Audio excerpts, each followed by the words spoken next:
Boa noite, está começando mais um Câmara Saúde. E no programa de hoje nós vamos falar sobre os cuidados com a voz e o que você de casa pode fazer para se expressar ainda melhor. E a minha convidada desta noite é a Angélica Salvoldi, fonoaudióloga. Boa noite, seja bem-vinda à TV Câmara. Boa noite, muito obrigada pelo convite. Angélica, então eu quero iniciar nossa entrevista explicando para quem está em casa como acontece então a produção da voz. Inicialmente, então, a voz é dependente do ar, né? A gente enche o pulmão, inspira e ao expirar esse ar, ou soltar esse ar, ele faz uma vibração de pregas vocais, modulado também pela ressonância, que são as nossas cavidades oral, nasal, e aí então a voz é produzida com os diversos sons da nossa fala. E a voz também é muito da nossa identidade, ela demonstra os sentimentos, aquilo que a gente está sentindo no momento, então seria mais como um cartão de visitas. Isso, a gente até conversa bastante, esse ano foi a campanha, né, Minha Voz, Minha Identidade, que seria inicialmente como a nossa digital, né? A gente reconhece as pessoas mesmo de longe, mesmo por telefone, você é capaz de reconhecer uma pessoa pela voz. E também ela varia conforme as nossas emoções, né? O nosso psicológico, como você está no dia, se está nervosa, se apresenta algum problema, a gente pode também refletir isso na voz. Ou então, alegria, né? Também é bem diferente. Um bom dia, a gente já percebe o humor da pessoa conforme a voz dela. E também é muito importante, digamos, para uma entrevista de emprego, né? A forma como a pessoa vai se expressar, a postura dela, ou seja, a voz também contribui para isso. Isso, às vezes, é um bom profissional, né? Tem toda a capacidade, mas o nervosismo, a produção que transparece na voz, né? Acaba prejudicando um pouquinho. É aquela tensão que existe desde a apresentação de trabalhos, né? Que às vezes a gente sabe que o aluno estudou, está preparado, mas acaba refletindo na voz um pouquinho de tensão.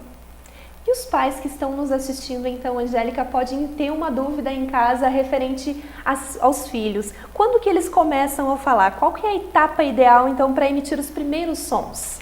Os primeiros sons são emitidos por volta de 1 ano, né? A gente espera que a menina comece a falar antes dos meninos. Os meninos têm mais uma evolução motora e as meninas na fala. Então, por volta de 1 ano, as crianças emitem os primeiros sons. E se essa fala acontecer de forma tardia, existe uma maneira de se estimular essa criança, então, a começar a falar ou realmente tem que procurar a ajuda de um especialista? Inicialmente, a gente diz que a criança aprende com exemplo, né? Então, quanto mais ela for estimulada, mais ela ouvir, mais ela vai falar. Mas em caso de dúvida é bem importante procurar um profissional. Não quer dizer que a criança vai precisar de terapia, vai precisar de acompanhamento, mas realmente para tirar algumas dúvidas e ver como pode ajudar em casa mesmo, né? E em que momento da nossa vida que a gente começa a observar que a voz parou de mudar, então? Acontece a mudança, né? A voz da criança ela é mais aguda e acontece a mudança primeiro nas meninas, depois nos meninos. Então, seria entre os 13 e 18 anos, dos meninos um pouco mais tarde, porque a mudança é um pouquinho maior, né? Os meninos ficam com a voz um pouco mais grave e as meninas só mudam um pouco do agudo para outro agudo, né? Continua uma voz um pouco mais fina. Mas então, depois dos 18 anos, todo mundo tem a sua voz, que duraria o restante da vida. Mas a gente sabe também que conforme vai passando a idade, durante o envelhecimento, né, também acontece uma certa mudança na voz. Assim como os músculos de todo o corpo, né, ficam hipotônicos, acontece uma flacidez, assim é na voz também. Então acaba acontecendo algumas mudanças na senescência também. E pessoas que utilizam a voz, então, como um instrumento de trabalho, professores, oradores aí, eles precisam ter um cuidado redobrado. Isso, o uso intenso da voz, né, exige esse cuidado maior. Ingestão de água, sempre, né, isso na verdade é para todos, mas os comunicadores, professores devem investir um pouco mais nisso, não somente antes de fazer o uso da voz, mas durante todo o dia, né, porque a hidratação ela é sistemática, então não é que a água vai molhar a prega vocal, ela precisa passar por todo o organismo para chegar na prega vocal também. Então é tomar água o dia todo, né? Não só antes de fazer o uso da voz. E a temperatura da água Ambiente. Ambiente. Isso. Evitar água gelada, né? Porque ela acaba provoca um amortecimento, né? Um anestésico, e aí a pessoa pode utilizar um pouco mais a voz, fazer um certo esforço, sem perceber que está fazendo esse esforço. E a longo prazo isso vai prejudicar. E para cantores, por exemplo, animadores, a gente pode dar alguma dica de aquecimento vocal, então, já que vai utilizar a voz por muito tempo?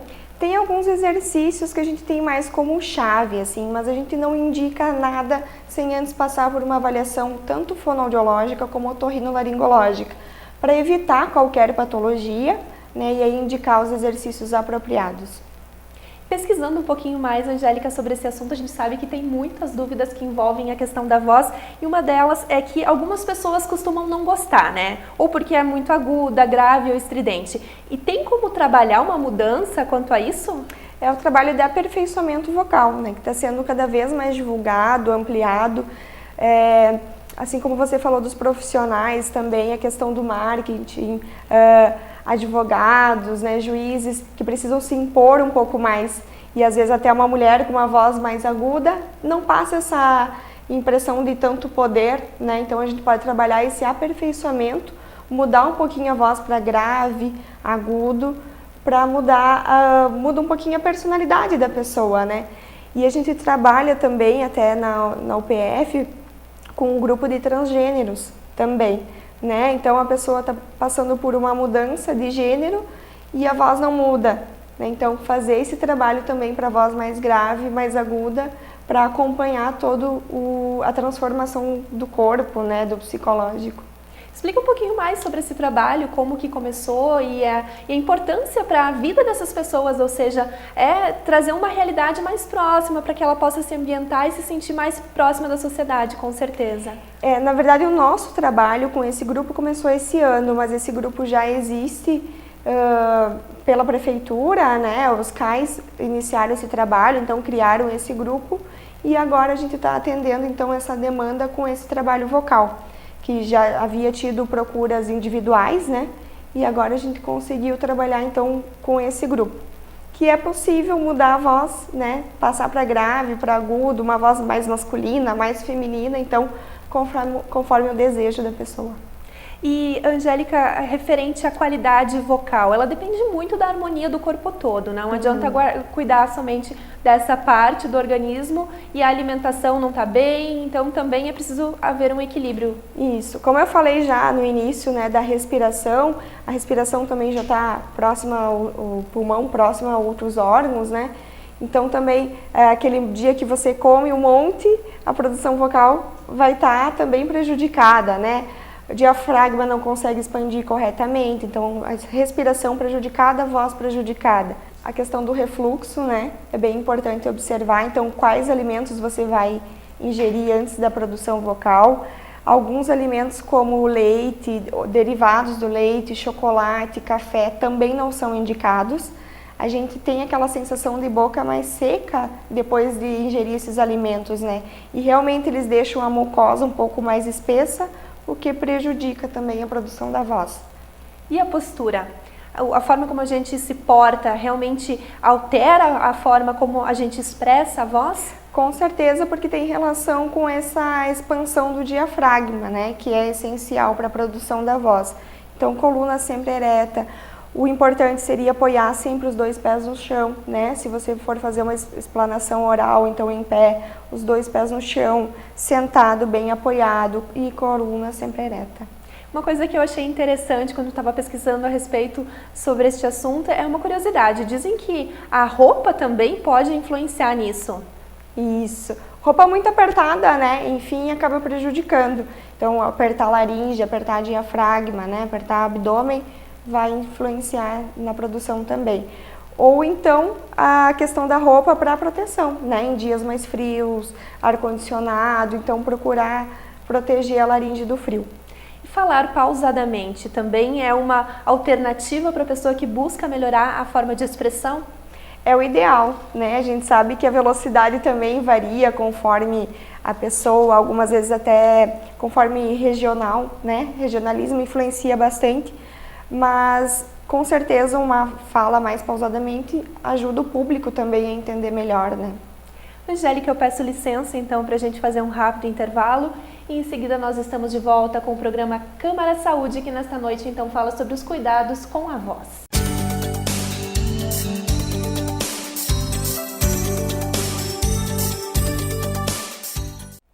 Estamos de volta com o programa Câmara Saúde, que nesta noite fala sobre os cuidados com a voz e o que você pode fazer para se expressar melhor. E a minha convidada então é Angélica Savoldi, fonoaudióloga. Angélica, no bloco anterior a gente comentou sobre alguns alimentos que são importantes aí para melhorar ainda a qualidade vocal. Mas um dos que a gente ouve falar, que a população comenta muito, é a maçã. Realmente ajuda? Isso, a maçã tem um poder adstringente, que a gente chama, né?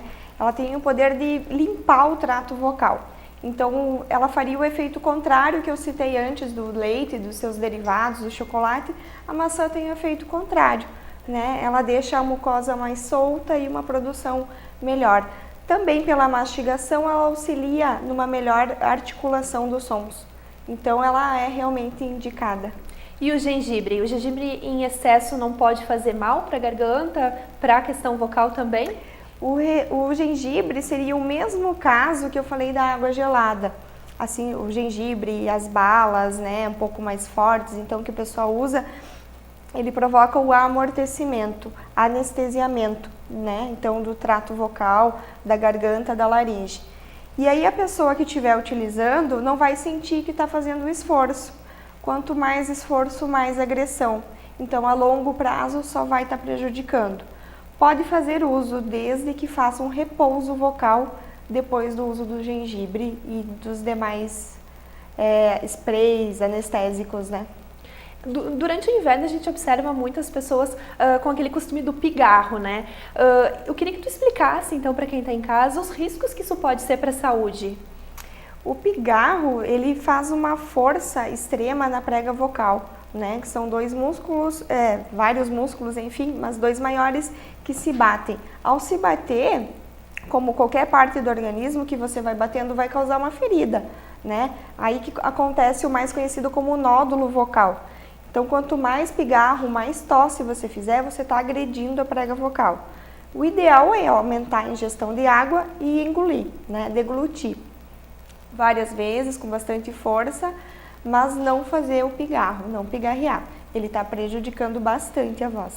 E um outro inimigo da voz é o grito, né? As pessoas costumam, ao invés de falar mais próximo, gritar para tentar ser ouvida então por outra pessoa. E isso também se torna comum, mas é um hábito que traz prejuízos. Traz prejuízo porque ele tem esse mesmo potencial de agredir a prega vocal, né? Existem maneiras de falar mais alto, com uma projeção melhor, articulando melhor e utilizando melhor o ar.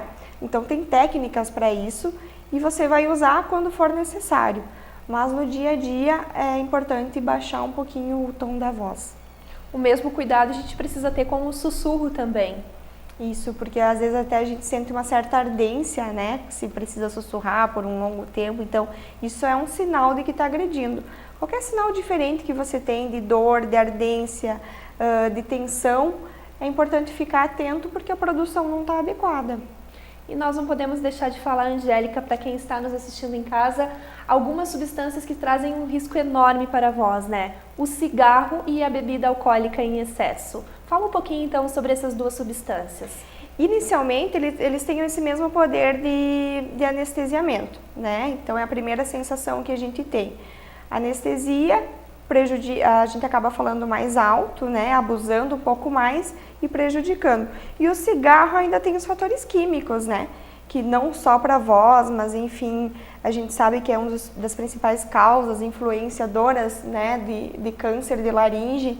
Então, esses componentes químicos que são mais graves ainda do que, enfim, a anestesia, né, provocada.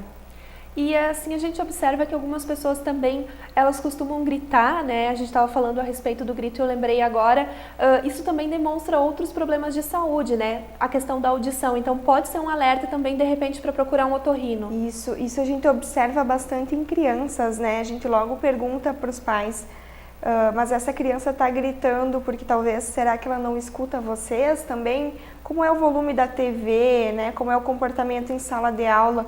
Porque às vezes falar alto é indicativo de, na verdade, um problema de audição. Então é importante fazer uma avaliação completa. Por isso que eu te disse antes, não adianta a gente falar, faz tal aquecimento, faz tal exercício. Tem que passar por uma avaliação completa, né? Para a pessoa saber se está tendo um retorno auditivo adequado para essa produção vocal. E respiração correta, qual seria, assim, digamos, antes de se preparar para falar em público, por exemplo? A respiração sempre nasal, né? Procurar não respirar pela boca. E a nossa respiração, ela é costo-diafragma abdominal. Então, ela é mais baixa. Geralmente, quando a gente pede para a pessoa puxar o ar, a gente já vê subir ombro, né? Puxa aqui. E ela é trabalhada mais abdominal, mais inferior. Então, também é um trabalho realizado. É difícil, às vezes, anos a pessoa respirando da mesma maneira, né? E ter que mudar esse hábito. Mas seria uma respiração um pouco mais baixa para expandir mais o diafragma e melhorar a produção. Também existe a questão do repouso vocal, que também é importante, principalmente para os profissionais que trabalham, então, com a voz.